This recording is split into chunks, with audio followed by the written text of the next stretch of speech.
বাংলাদেশের ক্রিকেটে এখন কোনো সুপারস্টার কেন নেই, কারণটা কি? দেখুন, বাংলাদেশের আগে যারা সুপারস্টার ছিলেন তারা ছিলেন আপনি ইলেকট্রিক বাল্বের মতো, অনেক জ্বললে অনেক বেশি আলো ছড়াতো। আর এখন যারা রয়েছেন তারা মোমবাতির আলোর মতো রয়েছেন। আর আপনি জানেন যে মোমবাতির আলো কিন্তু আপনি খুব বেশি আলো দেয় না এবং এটার কারণটা নিভেও যায়।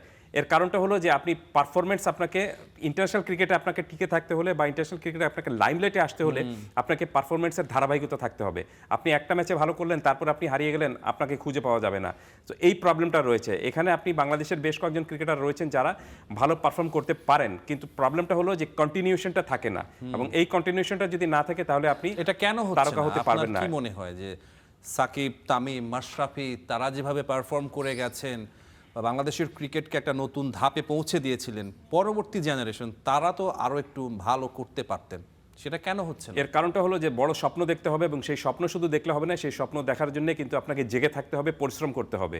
আপনার ভুলটা কি হচ্ছে, সেই ভুলটা যদি আপনি শুধরাতে না পারেন, ইন্টারন্যাশনাল ক্রিকেট আপনি টিকে থাকতে পারবেন না। অর্থাৎ আপনি বলতে যাচ্ছেন যে আমাদের যারা ক্রিকেটার এখন রয়েছেন তারা স্কিলে ঘাটতি অবশ্যই রয়েছে, কোনো সন্দেহ নেই। করছে না, স্কিলে ঘাটতি অবশ্যই রয়েছে, সামর্থ্যের অভাবও রয়েছে।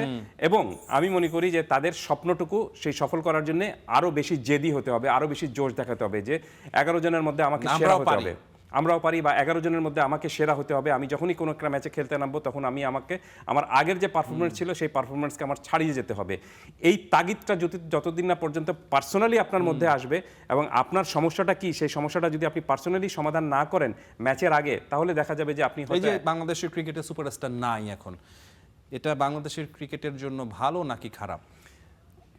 এটাকে আমি পজিটিভ অর্থে যদি আপনি দেখতে বলেন, তাহলে যেহেতু নেই তাহলে নতুন তৈরি হওয়ার একটা সুযোগ তৈরি হলো। যারা রয়েছেন তারা আবার নিজেদেরকে মেলে ধরে নতুনভাবে তারকা হয়তো হিসাবে নিজেদেরকে দেখতে পাবেন।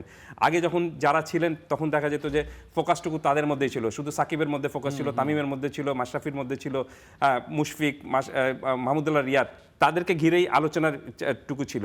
তো এখন যারা রয়েছেন তাদের মধ্যে এক ধরনের চিন্তা ভাবনা আসা উচিত যে তাহলে আমাদেরকে কেন্দ্র করে যদি এই আলোচনাটা তৈরি করার একটা সুযোগ আমাদের সামনে রয়েছে এবং সেই সুযোগটা আসবে একটাই ভাবে, সেটা হলো যদি আমি মাঠে ভালো পারফরমেন্স করতে পারি।